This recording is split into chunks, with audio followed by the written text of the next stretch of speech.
Deep sea में रहने वाले ऐसे क्रिएचर्स जो किसी एलियन से कम नहीं है। अगर आप इन क्रिएचर्स को अपनी आंखों से रियल लाइफ में देख लोगे तो ये क्रिएचर्स आपको इस धरती के लगेंगे ही नहीं। और डीप सी के अंदर अभी तक हम ऐसे कुछ खतरनाक क्रिएचर्स को एक्सप्लोर कर चुके हैं जो अपने आप में ही काफी ज्यादा मिस्टीरियस है और वो इस धरती के तो बिल्कुल भी नहीं लगते। तो लिस्ट को चालू करने से पहले इस वीडियो पे एक लाइक कर देना और चैनल को सब्सक्राइब कर देना, क्योंकि अब हम बात करने वाले हैं कुछ डीप सी के ऐसे क्रिएचर्स की जो इतने खतरनाक तो लगते ही हैं, बल्कि उनको अगर देख के ऐसा लगता है कि वो इस धरती के हैं ही नहीं।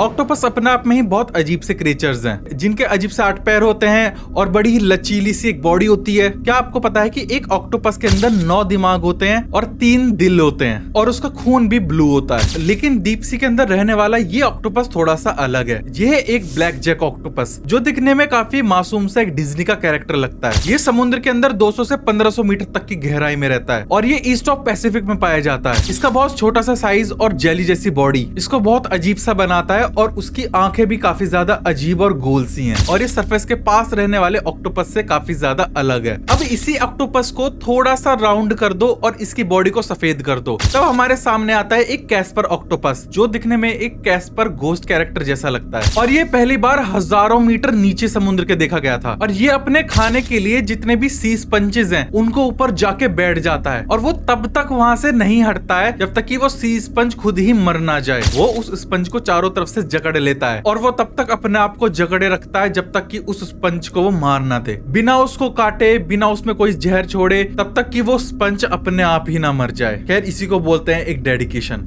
एक और डिज्नी कैरेक्टर जैसा दिखने वाला एक ऑक्टोपस जिसको बोलते हैं डम्बल ऑक्टोपस, और इसका नाम इसके इस कानों की वजह से दिया गया है। एक ऐसा ऑक्टोपस जिसके एक नॉर्मल जानवरों जैसे कान है और ये बाकी ऑक्टोपस की तरह नहीं है। ये समुद्र के 7000 मीटर नीचे रहता है। एंगलर फिश, जहाँ समुद्र के अंदर बिल्कुल भी रोशनी नहीं पड़ती, तो नेचर ने इस मछली को एक खुद की ही एक टॉर्च लाइट दी हुई है जिसका ये इस्तेमाल अपने शिकारों को पकड़ने का भी करती है। ये डीप सी के अंदर अपनी टॉर्च लाइट जला के मुंह खोल के बैठ जाती है, जहाँ पे छोटी मछलियां इसकी इस टॉर्च को देख के अपना पाती हैं और इसके खुले मुंह के अंदर चली जाती हैं और ये अपने उन खतरनाक बड़े बड़े दांतों से उनको चबा जाती है। ये फिश देखने में ही काफी ज्यादा हॉरिफाइंग लगती है। और एंगलर फिश के जैसी एक और खतरनाक फिश है जिसका नाम है वाइपर फिश, जो अपने आप में ही काफी ज्यादा खतरनाक लगती है। इसका मुंह इतना ज्यादा खतरनाक लगता है जब ये खुलता है क्योंकि इसका मुंह पूरा 90 डिग्री में खुल जाता है और इसके पास भी एक एंगलर फिश जैसी लाइट होती है जिससे वो फिशेस को अट्रैक्ट करती है और उनको खा जाती है। मतलब आप सोच सकते हो कि डीप सी के अंदर शिकार करने के लिए कैसे कैसे खतरनाक क्रीचर्स है और उनके कैसे कैसे खतरनाक तरीके हैं अपना खाना पकड़ने के लिए। इसके बाद आती है डीप सी ड्रैगन फिशेस। ये थोड़ी सी वाइपर फिश जैसी ही लगती है लेकिन थोड़ी सी और खतरनाक दांतों के साथ। अब इस फिश के बारे में खास बात क्या है, जैसे वाइपर फिश और एंगलर फिश अपने एंटीना से ब्लू कलर की लाइट निकालते हैं, तो ये भी अपनी आंख के पास एक जगह से रेड कलर की लाइट निकालती है सिर्फ अपने शिकार को अट्रैक्ट करने के लिए, और वो बिल्कुल उसके मुंह के पास होती है वो लाइट, जिसकी वजह से शिकार तो बिल्कुल बच ही नहीं पाता है। वो अपने ऑर्गन्स को यूज करते हैं ऐसे लाइट को प्रोड्यूस करने के लिए। हालांकि ये लाइट उसको ज्यादा हेल्प तो नहीं करती है समुद्र में देखने के, लेकिन इससे वो अपने रास्ते के लिए बहुत एक हल्का सा रेड शेड छोड़ते हैं जिससे वो आगे जा पाते हैं। इसके बाद है पेलिकन फ्लाउंडर, एक जो मेन चैलेंज है एक डीप सी क्रिएचर के लिए। वो समुद्र के अंदर लाइट ढूंढना नहीं है, वो है समुद्र का एक चुटकी के अंदर क्रश कर देने वाला प्रेशर लेवल। इसलिए ये फिश अपने आप को बहुत ही एक अजीब से शेप में फ्लेक्सिबल कर देती है, जैसे इसके अंदर कोई हड्डी नहीं है, कोई ऑर्गन्स ही नहीं है, सिर्फ स्किन है। ये फिश वेस्टर्न पैसिफिक और इंडियन ओशन में ही पाई जाती है, लेकिन मेन बात यह है कि इसको अभी तक बहुत रेयर ही देखा गया है और इसलिए इस फिश के बारे में अभी तक ज्यादा एक्सप्लोर किया ही नहीं है। लेकिन इस फिश के बारे में एक चीज और है जो कि इसको बहुत ज्यादा अलग बनाती है, वो है इसके बेबी लार्वा। जो इसके बेबी लार्वा है वो बिल्कुल एक समुद्र के अंदर एक एलईडी जैसी फिश जैसी लगते हैं और जब ये टाइम के साथ बड़े होते रहते हैं तो इनके बॉडी के अंदर एक ब्राउन कलर की शेड आने लगती है और फिर वो एलईडी लाइट दिखनी बंद हो जाती है। उसके बाद आते हैं जाइंट आइसोपॉड्स और एम्फीपॉड्स। हालांकि ऐसे क्रैब समुद्र पे बहुत बार देखे गए हैं, लेकिन समुद्र की गहराई में जो इनकी वेराइटी है वो इन्हें और भी ज्यादा खतरनाक बना देती है। और ऐसा भी बोलते हैं कि मिलियन सालों पहले ये बहुत ही बड़े एक जाइंट इंसेक्ट थे। अब इस जाइंट आइसोपॉड का एक क्लोजर लुक देखो। अब इसको देख के आपको ऐसा ही लगता रहेगा कि ये एक म्यूटेंट है, ये कोई एक नॉर्मल कीड़ा नहीं है, ये एक म्यूटेंट कीड़ा है और इस समुद्र के अंदर गहरे से गहरे ठंडे एनवायरनमेंट में भी आराम से रह लेते हैं। और इसी के साथ के कुछ ऐसी वेराइटीज भी देखे गए हैं जो बिल्कुल एक एलियन जैसी लगती हैं, बिल्कुल एक ट्रांसपेरेंट क्रैब जैसे है ये सुपर साइज एम्पोपॉड। और ये स्पीशीज ऐसी है कि ये लैंड पर भी सर्वाइव कर सकती है, लेकिन इस क्रैब को कभी भी लैंड पर नहीं देखा गया, इसको हमेशा डीप सी में ही देखा गया है। इसके बाद आते हैं स्पाइडर क्रैब्स। अब नॉर्मल सरफेस पे आपने क्रैब्स को तो देखा होगा, लेकिन इसी का जो डीप सी वेरिएंट है वो है एक स्पाइडर क्रैब। अब इनको देख के तो मेरे को ऐसा लगता है कि जैसे कि समुद्र के अंदर कोई ना कोई ऐसा एलियन रिएक्शन तो नहीं है, जो समुद्र के अंदर रहने वाले जीव बिल्कुल चेंज हो जाते हैं। जैसे कि सरफेस पे रहने वाला क्रैब तो बिल्कुल एक ऐसा क्रैब दिखता है, लेकिन जो डीप सी के अंदर रहने वाला क्रैब है वो और भी ज्यादा खतरनाक और डेंजरस लगता है दिखने में। और इसका सिर्फ छोटा साइज नहीं होता है, इसका एक बहुत बड़ा साइज होता है, जिनमें से एक वैरायटी है जैपनीज सी क्रैब की। आप खुद देख सकते हो कि इसकी कितनी लंबी टांगे हैं, बिल्कुल एक मकड़ी की तरह, लेकिन कितनी लंबी। और अभी तक किसी ऑर्थोपॉड की सबसे लंबी टांगे सिर्फ इसी की मानी गई हैं। और ये 5 मीटर तक लंबे हो सकते हैं। और सिर्फ इसकी टांगे नहीं, जो इसका सर है वो भी एक नॉर्मल ह्यूमन हेड से भी बड़ा हो जाता है। एक हॉफ क्रैब भी एक नॉर्मल सी की एक वेराइटी है जो कि डीप सी के अंदर रहती है। इसका कलर अपने आप में ही काफी ज्यादा अट्रैक्टिव लगता है और ये बिल्कुल ऐसे लगता है कि इसकी चेस्ट पर काफी ज्यादा बाल आए हुए हैं और ये बाल उसके आगे हाथों पर भी लगे हुए हैं। और ये इन्हीं का यूज करके, इन्हीं बालों का यूज करके सामने जब ये ट्रेवल करता है तो उनसे वो रास्ते में आने वाले बैक्टीरिया को खाता है वो। और उसके बाद आते हैं ये स्ट्रेंज स्पाइनी क्रैब। ये लगता है तो एक स्पाइडर क्रैब जैसे ही है, लेकिन इनके सर के ऊपर कुछ ऐसे कांटे लगे हुए होते हैं, जिसकी वजह से इसका नाम दिया गया है स्पाइनी क्रैब। इसके बाद आता है कोलोसल स्क्विड। अब डीप सी के अंदर बहुत सारे खतरनाक और बड़े जाइंट क्रीचर्स रहते हैं, उन्हीं में से एक है डीप सी का कोलोसल स्क्विड। कोलोसल स्क्विड एक इंसान से 3 गुना लंबा होता है,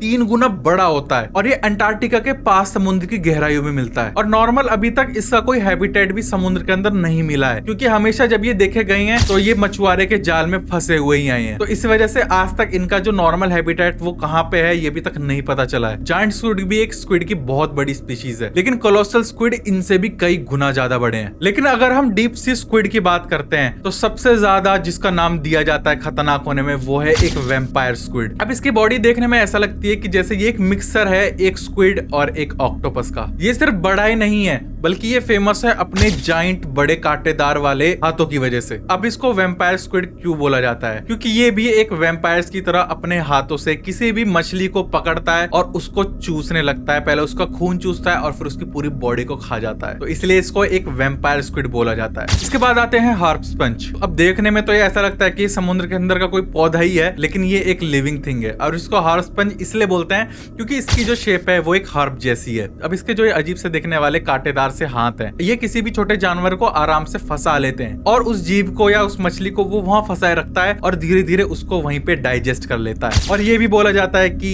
जो ये स्पंज हैं ये कभी नहीं मरते। ये एक ऐसे स्पंज है जो पूरी जिंदगी जिंदा रहते हैं, पूरी जिंदगी, मतलब बोला जाए तो एक ऐसे इमोर्टल जीव जो समुद्र के अंदर रहते हैं और हमेशा जिंदा रहते हैं। इसके बाद आते हैं सी टोड्स। ये एक ऐसी मछली है जो दिखने में लगता है कि पिचकी हुई है और इसके बहुत ही छोटे छोटे पैर होते हैं। ये एक बहुत ही सिंपल डिस्क्रिप्शन है इस मछली का कि ये कैसी दिखती है। कि ये एक ऐसी मछली है कि जो समुद्र के तल पे इतना नीचे चलती है कि नेचर ने इसको धीरे धीरे एक पैर दे दिए हैं और ये अपने पैरों की हेल्प से वहां पे चलती भी है और तैरती भी है। तो मतलब आप समझ सकते हो कि मैंने आपको आज एक ऐसी मछली के बारे में बताया है जिसके पैर हैं। जितनी है आपको नॉर्मल और क्यूट सी भी दिख सकती है, आई डोंट नो अगर आपको दिख रही होगी तो, उतनी ही काफी ज्यादा शातिर भी है अपने शिकार को पकड़ने के लिए। और ये एंगलर फिश जितनी ही खतरनाक है डीप सी के अंदर। इसके बाद आते हैं सफानाफोर्स। ये क्रीचर ऐसा लगता है कि बहुत सारी जेलीफिश एक साथ जुड़ी हुई हैं। ये बहुत लंबे भी हो सकते हैं और इवन ये इतने लंबे हो सकते हैं जितना कि एक ब्लू व्हेल। और आई होप आपको इनको देख के लग भी नहीं रहा होगा कि ये कोई जीव हो सकता है। ऐसा लग रहा है कि ये कोई मतलब कोई कूड़ा कचरा सा ही है समुद्र का,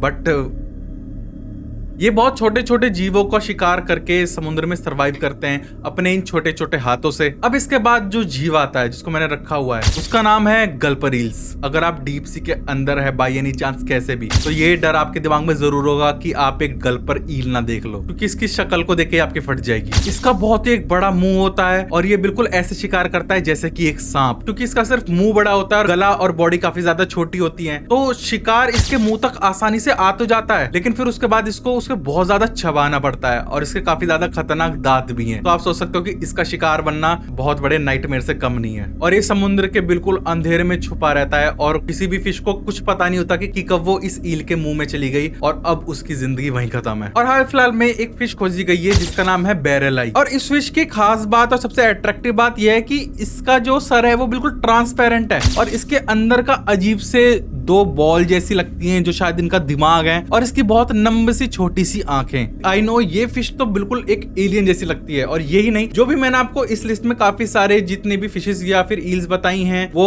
किसी एलियन से कम तो नहीं लगते हैं। तो आपको इनमें से सबसे ज्यादा खतरनाक कौन सा क्रीचर लगा, कौन सी फिश लगी, आप मुझे कमेंट में लिख के जरूर बताओ। और आपको मेरी वीडियो अच्छी लगी हो तो उस पर लाइक कर देना, चैनल पर सब्सक्राइब करके जाना। मिलते हैं अपनी अगली किसी रहस्यमयी सी वीडियो के साथ, तब तक के लिए बाय बाय।